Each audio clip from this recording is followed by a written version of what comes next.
Welcome to Episode 4, WP-Tonic, with Jonathan Denwood and Bill Conrad. In this episode, Jonathan and I go over what it takes to tie all the elements together in order to monetize. During the recording of the show, I was running on caffeine due to the launch of Timelines of Success, but Jonathan was spot on, so enjoy. The vocabulary words today are PHP, SQL, and Hooah. So without further ado, let's get right into the show.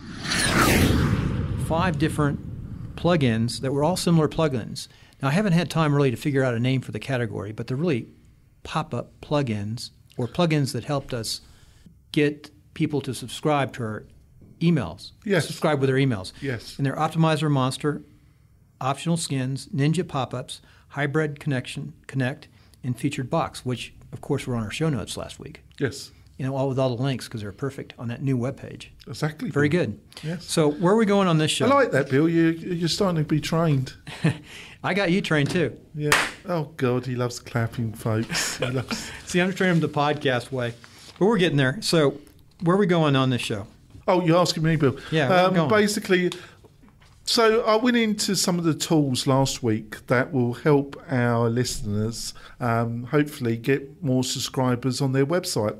And it all sounded good. You know, everybody loves plugins. Everybody loves if they're the right kind of price, you know, normally around $50. You give your money, you get a nice plugin, and you spend the next 4 days trying to work out how the hell you're going to use it, right? You know, that's bingo. Yeah. Yeah, that's why I only 4 have... days of your life disappear rapidly. You know, this whole business is like that. Yes. Honestly, not just the plugin side, but I've gone through the podcast evolution. It took me a year. Yes. And I could scream when they change a software or a system. And a plugin is a little piece of software. Exactly. And it can be very complex. Yes. And those we were talking about do a lot of things. So that's great, folks. You know, great for the plugin developers. They do a great job. And all the ones that I mentioned last week, I've utilised, and they all do a pretty good job, or excellent job. I was being very English there. They do an excellent job. And actually, I think it's wearing off the English. You're not bad for an English guy. No, I hope I didn't offend all my English friends. I think you probably are, but you haven't got any anyway, have you, Bill? Well, at least I think I've got one. Have you? They were really nice. I'm sure there's one person. They sent an email. Sent an email. I saw them on Facebook. They said some nice things about the show. Oh, great! How much did that cost you? Basically, but so that's the good news, folks. But unfortunately, there's bad news, and the bad news is you can have all the nice plugins in the world, but if you haven't got decent content on your website that really enforces your value to your target audience, nobody's signing up. You can whistle in the wind, and you can have all the shiny pop-ups with all the kind of animated arrow signs pointing to the join us. You can do all the shiny stuff. But if you haven't put forward a coherent argument, and that argument is put forward by the quality of the material that you're representing to your target audience, they ain't signing up. It's as simple as that, folks. You got as much chance of getting them to sign up as me climbing Mount Everest. It ain't going to happen. And a lot of people have learnt the hard way that there's no decent content on their website. So first of all, you got to really put yourself into the minds or into the spirit of the target audience that are coming to your website, and you got to try and think the way they think, and you got to provide quality content. But it's not just quality content. You got to provide that content in a way that will massage your audience into the actions that you're requiring. It's all very devious, isn't it, Bill? Very much so. And this is a topic that I sort of understand a little bit. It's not as technical because it's about content. It's about creating value. Now, you could be talking tech, like we're going to have the tech word today. Yes, you told me that, folks, just at the beginning of this show. We got a tech word. Right. We're going to wait for the end for that tech word, though, for a surprise. Goody. So the bottom line is on this content. Yummy. For example, this show has great content. It's got the podcast. Are you sure? I'm not too sure about that. I'll leave that to our audience to judge, Bill. No, I got a theory. To hit a home run, you got to have some things. You got to have a good-looking website, which you can create. I know you can create it. Mine don't look so good, but they sort of get through. Well, if that wasn't the case, that would be a bit worrying, wouldn't it? Yep. Being you're a newbie and I've been doing this for a few years. I've got a year behind me, sort of. But I've been the podcast. Now, the podcast is what is really a part of our content on this site. Plus, you have a good blog site, so you're blending everything together. So there's a chance we might hit a home run down the road, even though our launch was kind of weird. And I'll talk about that later on. All launches are weird, aren't they? I can talk about how to launch a podcast the correct way. And we did it backwards. But that's interesting because it's good. We can talk about different things. This is good. So we got the content. We got the great webpage, which you designed. We got the amazing podcast, which I guess I'm the producer and the editor. He's the chief, folks. And let's see. You're developing content, and we're both co-hosting it. Yes. So we'll work this out. But content and website. So what's the third element? What I'm thinking as a user business guy, what is that third element? You know what I'm thinking? Well, I think you really got to look at other websites if you go to a website and the content is guiding you to an outcome, and then a pop-up appears, right, and it's asking you for to give your details, your name, and you feel, I'm going to do it. Stop and go back, join it if you want to, fine. But then use your back button and go back and work out what they did to encourage you to do that outcome. Right. Do your own research to find out what works. But that's you. Think about it. And it's still filtered by you, though. It's not what your audience wants. I want to know what my audience wants. Not what I want, but what the audience wants. And they'll tell us if we ask them. Yes, they will. But let me go back to the third point that I think is really important, is the speed at which that website loads. So you've got the beautiful website, the quick load, the great content. So now you've got three of the major things you need. Now, so we just need one more hit. Well, I think Bill's quite correct. And a lot of clients, when they don't know anything, I've done it on our site, but I've kept it to a modular level. We've got a slider.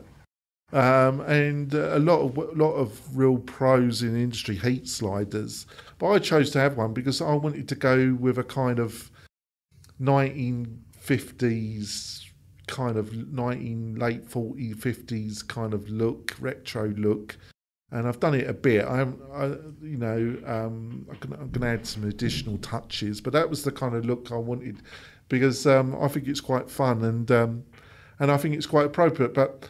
Having loads of videos on your home page, having loads of sliders, having loads of really fancy moving stuff on your key landing pages is all good and well, but over 60% of your people that are going to come to your site, and this is one of the problems, a lot of the people that come into your website are going to be on mobile devices and they've got limited bandwidth.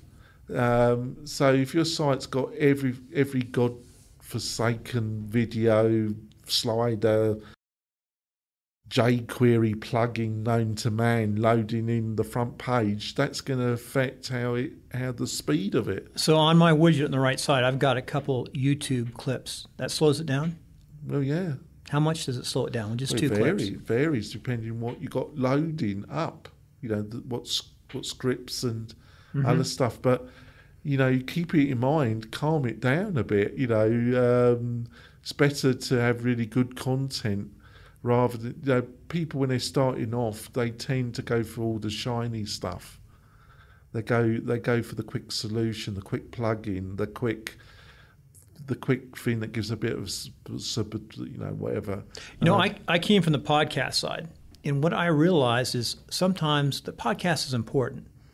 And it's a lot of work to develop, but the WordPress site, the platform, is actually as or more important. That's what we talked I about. would say they're both equally. I still would say the content, the podcast. You can have a terrible website, but if you have really, really good content, people will still put up with it. It's best to have both. Like anything, isn't it? Right. And to know what to do and which tools to use. There's so many tools. Like we gave 5 different plugins last week. We did. So there's one you like, which was? Which is the Hybrid Connect. Yes. So if you stick with that one, if you're going to do that part of the process. Yes. But I want to get on to... I'm really going off on a tangent. You are. I want to get back on track, for God's sake.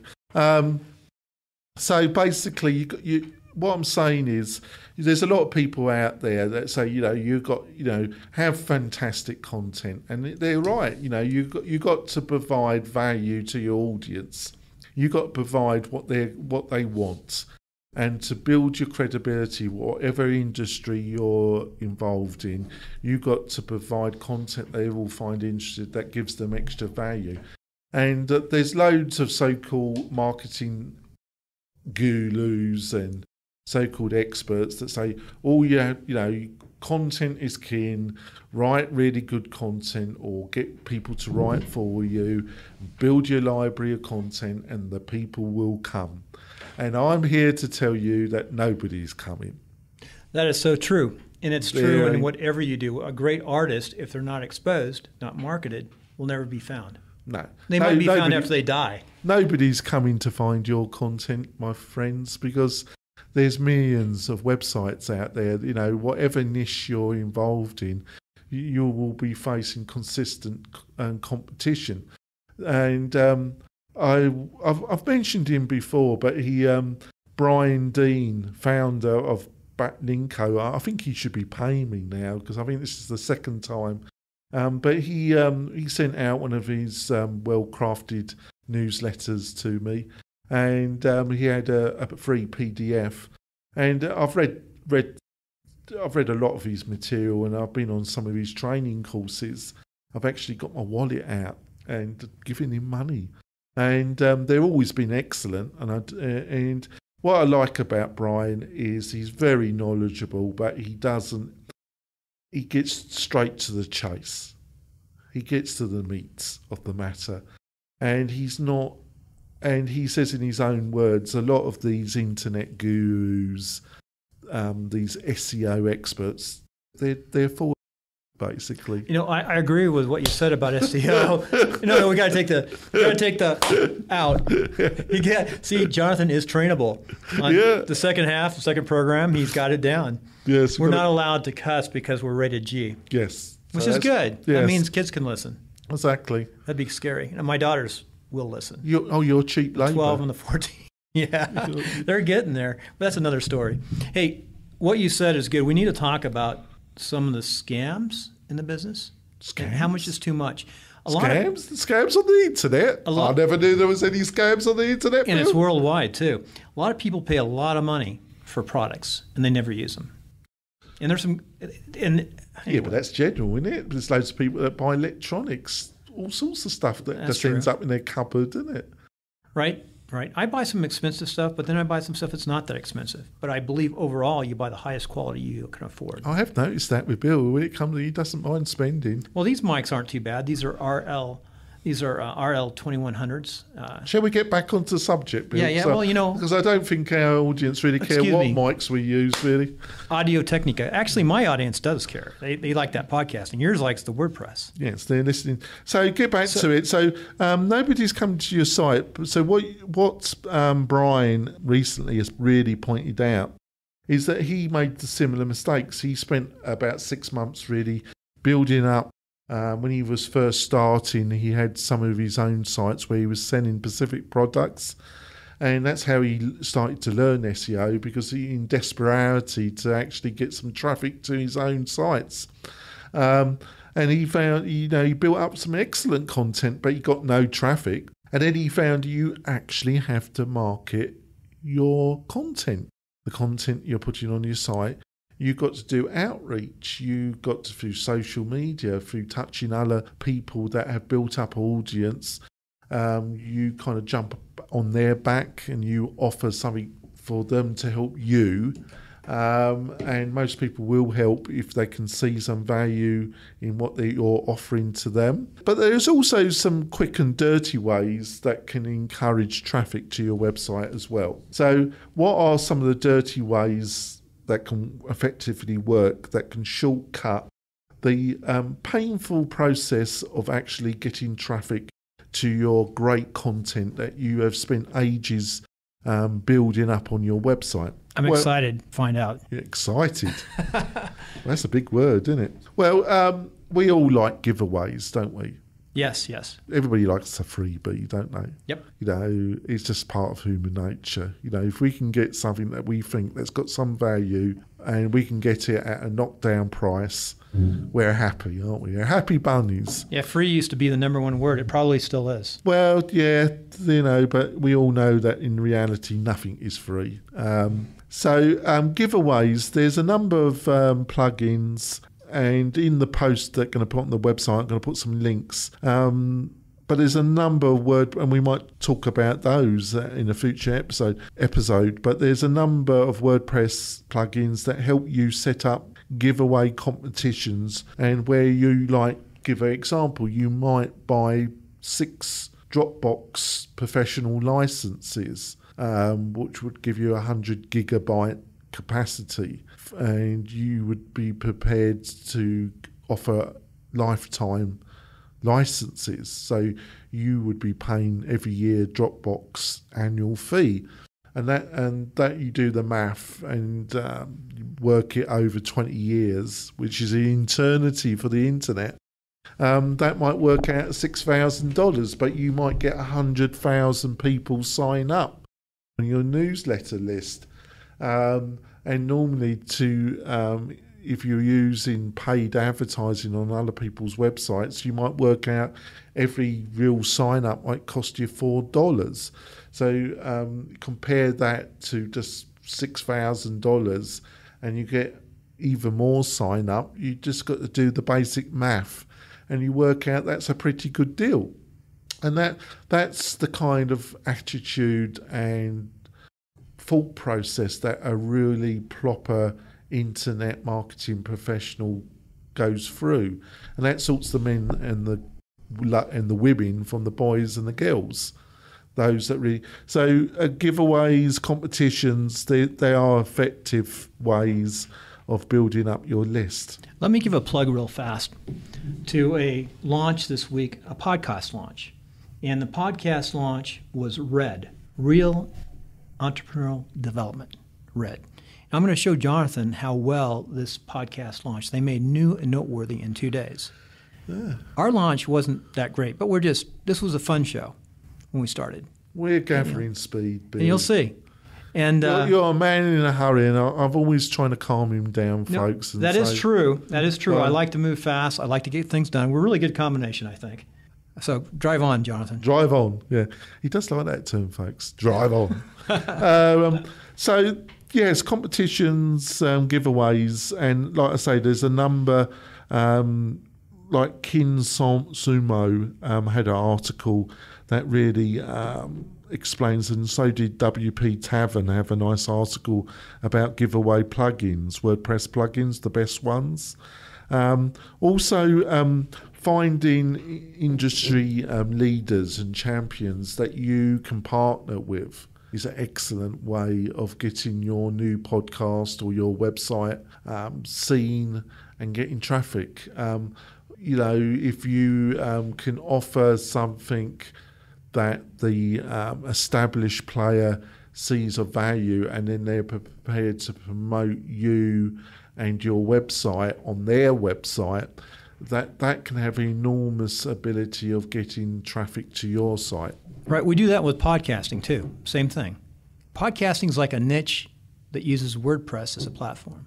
And there are some people in podcasting that profess that we don't need the WordPress platform. And I totally disagree.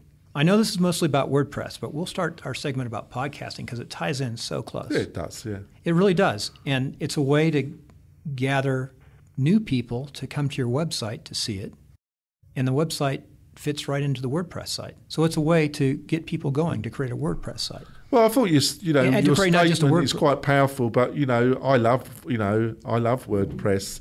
So I'm not going to disagree with you, but I think there are other platforms like Joomla and Drupal. Right, Joomla and Drupal. I can't go there though. I'm going to use something that I know that works, that I can effectively make it happen. Well, compared to some other platforms, don't go out and try to reinvent the wheel. Use the best you can. I think there's really an opportunity here to tie everything together. I think this is a good show, actually, as long as I'm getting tired. The coffee's wearing off. I think we're dribbling, actually, Bill. Yeah. I think this is to dribble, but there we go. So where are we going from here? What's the next part?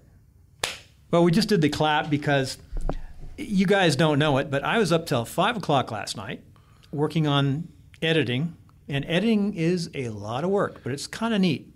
In fact, some of the famous movie makers have said editing is the most important part. True.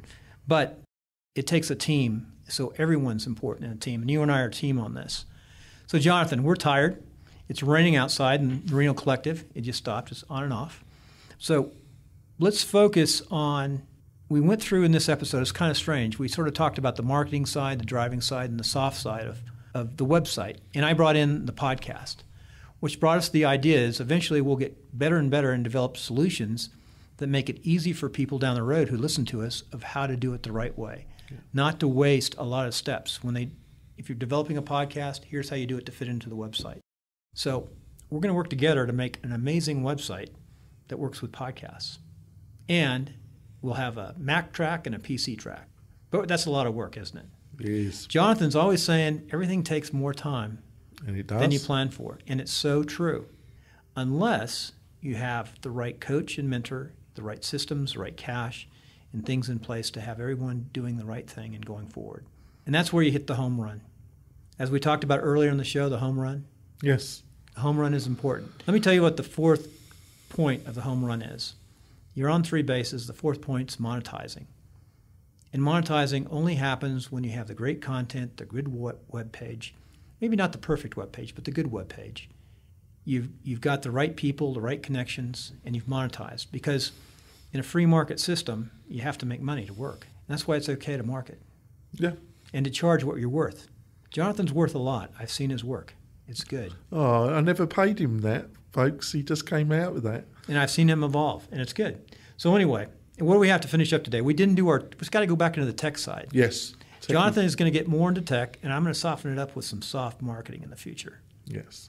So, Jonathan, tech. What's our tech word today? What are we talking about? Well, you told me it was PHP, didn't you? Yeah, Bill? it came to my mind, PHP, which I just discovered really recently. So, PHP, you're going to go and tell us about PHP. Yeah, PHP was... something I put on my hair? No. PHP is the fundamental core of WordPress. If you start really working with WordPress, its core files, you will rapidly have to start learning PHP. PHP is a programming language. It was developed as a scripting language. That means that its main emphasis was web-based, and it works with HTML and CSS.